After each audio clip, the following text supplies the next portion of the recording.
Para hablar del mercado inmobiliario tenemos primero que pensar qué está pasando en la construcción, en la industria realmente tan importante que permite el crecimiento del mercado y de todo lo que viene después.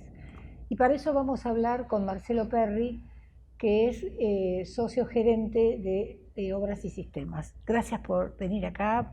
Muchas gracias por invitarme, Un Adriana. placer para poder hablar de estos temas que no son muy frecuentes, ¿no? Porque, y la verdad que esta industria es tan poderosa y tan interesante, no Tan solamente, movilizadora, y ¿no? tan Sí, movilizadora, no solamente acá, sino en el mundo. sí. Entonces, está bueno que conversemos un poco sobre esto. Y Bueno, la primera pregunta que te quiero hacer es, ¿cómo está en este momento la construcción? ¿Cómo está en la Argentina? Y si querés, ya para empezar a hablar, ¿cómo está en el mundo? Para compararnos. bueno. Mira, yo creo que con la venida de este nuevo gobierno se puso el foco en movilizar la actividad y uno de los motores que se eligió fue la construcción, tanto en el sector público como en el sector privado.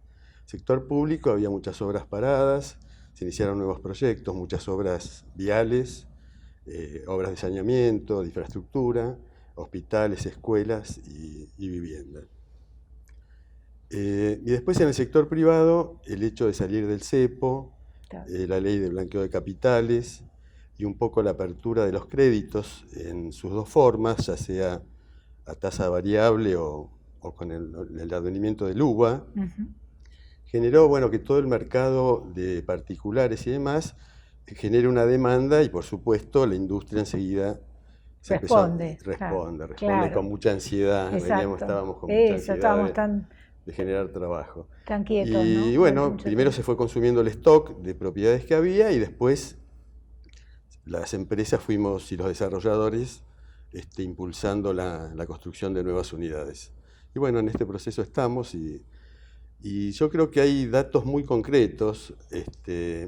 Por Si ejemplo, nosotros pudiéramos graficar concretamente el empleo, o sea, el IERIC lleva la estadística de los sí, empleos, y a partir del 2016, principios del 16, se empieza a notar un incremento de la incorporación de empleo regular y más o menos de una media de 360.000 puestos de trabajo, se llegó ahí por fines del año pasado a 420.000, o sea, 60.000 puestos de trabajo más, que es mucho, de trabajo formal. Por supuesto que esto tiene también aparejado una informalidad que claro, en la industria nuestra, sobre todo en volúmenes chicos, siempre existe, ¿no? y que va rotando Sí, mucho, sí, ¿no? sí, Eso, con la formalidad. exactamente. Y eso también, si vos ves el despacho de materiales también hay índices que los miden, aparece también en ese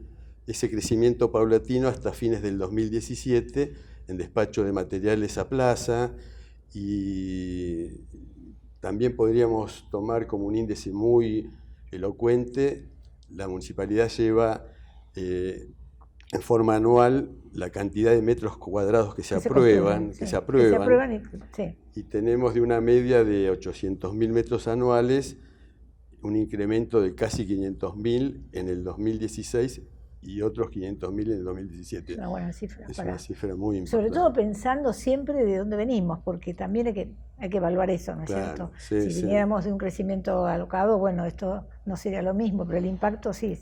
Y vos como ingeniero, digamos, me decías recién que habías estado en una feria en Milán, ¿no es cierto? Y un poco para comparar cómo estamos nosotros con el resto del mundo en el tema constructivo. Bueno, yo sinceramente con mucha sorpresa, nosotros fuimos invitados por el consulado, un grupo de profesionales a Milán, tuvimos una semana en una feria de la construcción y te diría que así a nivel constructivo nos metimos en una obra, no estamos tan lejos en los procesos constructivos, en los elementos de trabajo, en la seguridad, en toda una serie de cosas que en el país fuimos progresando en estos últimos años. Lo que sí tenemos una diferencia muy notoria es en el tema del cuidado de las energías y el cuidado de los recursos. O sea, la Ahí, sustentabilidad sí, también. ahí estamos un poquito lejos. Nosotros me parece que recién empezando, con mucha conciencia, pero todavía nos queda mucho para caminar en ¿En qué, por ejemplo, podríamos, en lo referido, por ejemplo? Un ejemplo tonto. A ver. No puedes dejar una canilla abierta en Europa. Es imposible. O te acercás y sale el agua, o tocas un botón y hay un volumen controlado, o tenés que apretar o pisar una bomba para que... O sea, es imposible dejar que corra el agua. Y acá lo vemos, sí, todavía lo vemos. El derroche, ¿no? Y eso no es bueno. Creo que tuvimos muchos años de no tener conciencia ni costo de lo que eso representa. Uno de los temas fundamentales de ustedes ha sido el tema de la innovación. En el tema constructivo y en el tema tecnológico aplicado a la construcción, ¿cómo estamos en ese sentido? ¿Qué novedades hay como para contar? Porque probablemente mucho no se habla de esto. Lo que sí se habla, por ejemplo, del ladrillo, que bueno, es sustituido por un sistema, digamos, diferente y más novedoso, pero después hay otros secretos, me imagino que vos en tu tema muy específico los debes saber. ¿Y en qué hemos avanzado, en qué se ha innovado? Bueno, yo creo que hemos avanzado muchísimo. O sea, el tema del ladrillo por ahí es el que más se marca, porque incluso hasta es casi cultural. O sea, cuando uno tiene la oportunidad de ver una persona que entra a un departamento a comprar, lo primero que hace es golpear las paredes, ¿no? Sí, todavía pasa. Todavía pasa. Bueno, yo voy a contar un poquito. Nosotros empezamos a trabajar en esto por allá por los años 80 y pico, 83, empezamos con la sociedad. Y la verdad que de esa época a hoy han cambiado un montón de cosas. Por ahí a lo mejor la gente no percibe, pero te podría empezar, por ejemplo, a contar del hormigón. Los hormigones se trabaja hoy con unas resistencias superiores que permiten a los arquitectos poder diseñar estructuras más ligeras, más esbeltas. Se ha trabajado mucho en los cerramientos. Los cerramientos antes eran de chapa doblada y con vidrios simples. Hoy la tecnología del aluminio, del PVC, está muy incorporada y está prácticamente, ha reemplazado por completo a la chapa. Los vidrios, los termopaneles, los DBH que generan optimizar recursos térmicos, las cañerías, o sea, hoy por hoy uno se va olvidando, pero las cañerías eran de hierro fundido. Claro. Se calafateaban con plomo. Hoy son caños de polipropileno con enchufes de goma, más sencillos, más eficientes. Las cañerías de agua, termofundidas. Claro. O sea, hay muchas cosas. Los revoques proyectables, los contrapisos bombeables, el panel de yeso famoso. El panel, sí.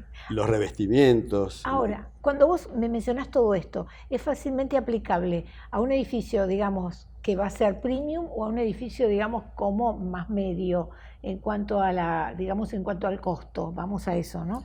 Porque a lo mejor hay algunos de estos elementos que no se aplican en todos, o sí. ¿Cómo es? No, yo te diría que de la vivienda media para arriba las técnicas son, porque los volúmenes de obra hoy hacen que seas tenés que ser más eficiente para llegar a los costos que hoy el mercado puede absorber.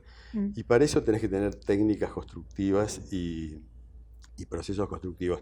A lo mejor en la construcción unifamiliar ya más informal, todavía eso no llega por completo.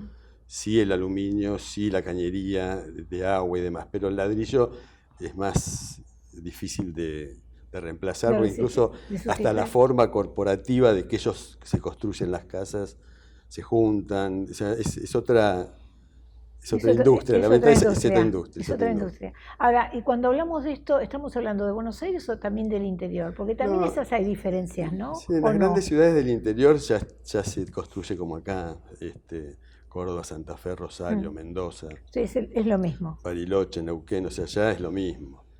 Y la informalidad es informalidad siempre en todas partes igual. En cuanto a la mano de obra, también hay, digamos, una capacitación y en ese sentido, ¿hemos mejorado, hemos crecido, estamos igual? ¿En qué condiciones estamos? Mira, yo, y lo puedo contar porque yo empecé trabajando en esto como jefe de obra, con lo cual... Sabés bien. Conozco. Y puedo contar un caso que no me lo olvido más. Yo en el año 78, que trabajaba para otra empresa que no era la que hoy tenemos, gestioné un permiso para que un chico de 14 años pudiera trabajar media jornada. Ese chico en un año, trabajando media jornada, aprendió todo el oficio de lo que era levantar una pared, revocar, colocar azulejos en esa época, hacer un contrapiso. Entonces es una industria que permite formar, o sea, aprender un oficio Claro. y cobrando, encima Sí, sí. cobrando. Claro, claro. Con lo cual yo creo que es una forma, o sea, motorizar la industria es una forma de generar puestos buenos de trabajo y de poder incorporar al sistema gente que hoy no tenga un oficio. Me parece ¿Y que qué lugar se pueden capacitar hoy en día? ¿Hay lugares, digamos, para que haya gente que se capacite? bueno, en una obra misma, o sea, porque es una industria que se trabaja en pareja. Entonces Claro. está el oficial y el ayudante. El oficial le transmite al ayudante lo que él sabe y si la persona pone voluntad y con mediana inteligencia se puede lograr aprender un oficio. Y cuando esa mano de obra es interesante, digamos, es buena, digamos, es requerida, Sí, ¿no es así? Porque eso también muy es requerida. importante. Digamos que el oficio no es tan complicado como era antes, porque antes un plomero que tenía que calafatear una junta de plomo o soldar una cañería de hidrobronce era una persona ya de oficio ganado de muchos años. Hoy una cañería de termofusión se aprende a soldar prácticamente en muy poco tiempo, con lo cual es más fácil aprender el oficio que lo que era antes. ¿Cómo está exactamente la industria hoy? Después, digamos, en este momento, ¿está para crecer? ¿Está, digamos, bueno, estaba en claro, crecimiento sostenido. Lamentablemente estos cimbronazos ahuyentar un poco. Y por lo menos la gente desencilla un poquito a ver qué pasa, ¿no? O sea, el que estaba por tomar un crédito a lo mejor lo piensa un poquito más. Pero bueno, yo creo que estas cosas pasan. Nosotros los latinos tenemos la cultura de la vivienda propia, que eso es bueno. Y sí. Y bueno, yo creo que estos créditos ayudan a animarse y a tener las herramientas como para poder lograrlo, ¿no? ¿Cuál recordás como la obra más difícil que te ha tocado encarar? Digamos, a lo mejor no para nombrarla, pero sí para decir, a veces esos inconvenientes... ¿Vos querés que diga el Palacio Paz? Me bueno, no, esas anécdotas que surgen y que sirven, digamos, como ejemplo de cosas que han pasado y que han podido, digamos, sortear esos inconvenientes, ¿no? Mira, yo recuerdo una mucho porque realmente fue muy complicada. Nosotros hicimos una obra en Puerto Madero que se llama Los Molinos de Faena. Sí.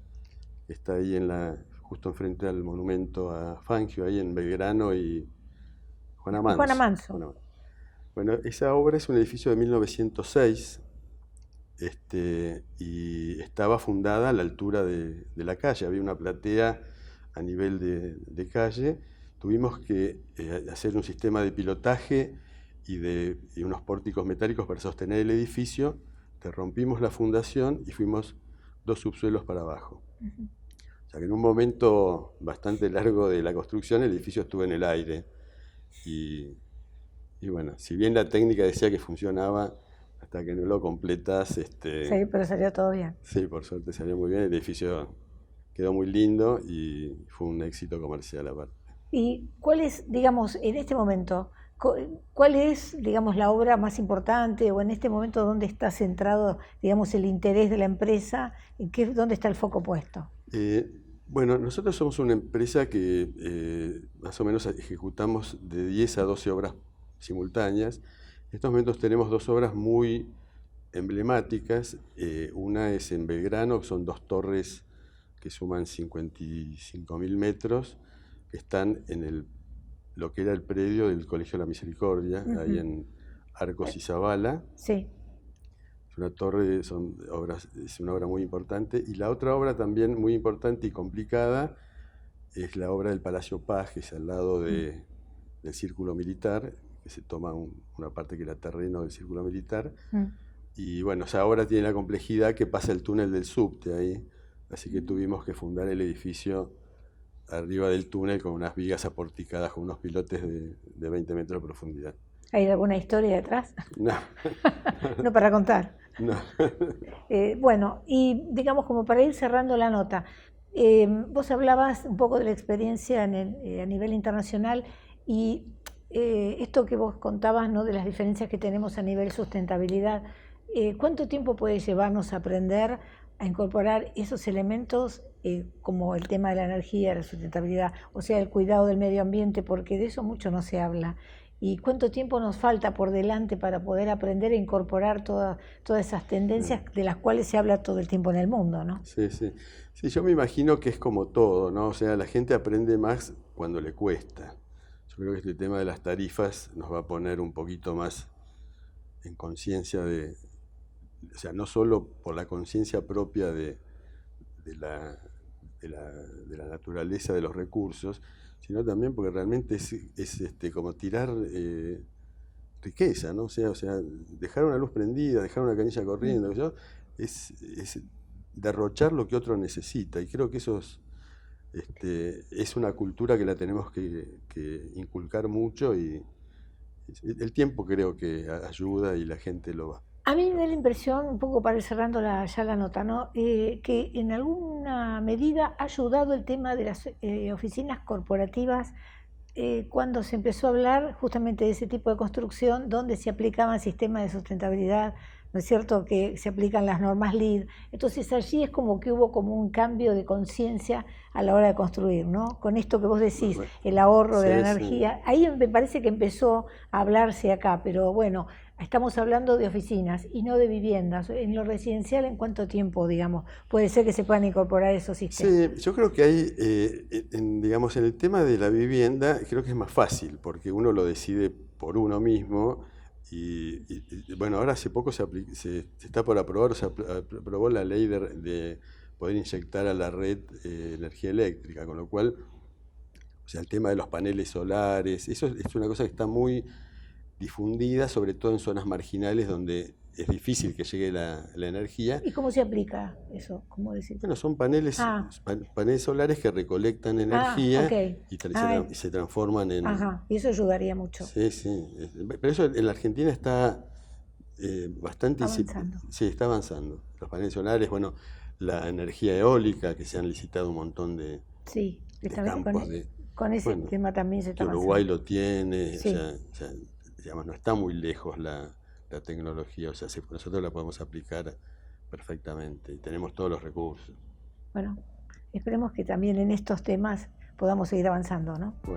Bueno, muchas gracias, Marcelo. Gracias por invitarme, Adriana. Un gusto.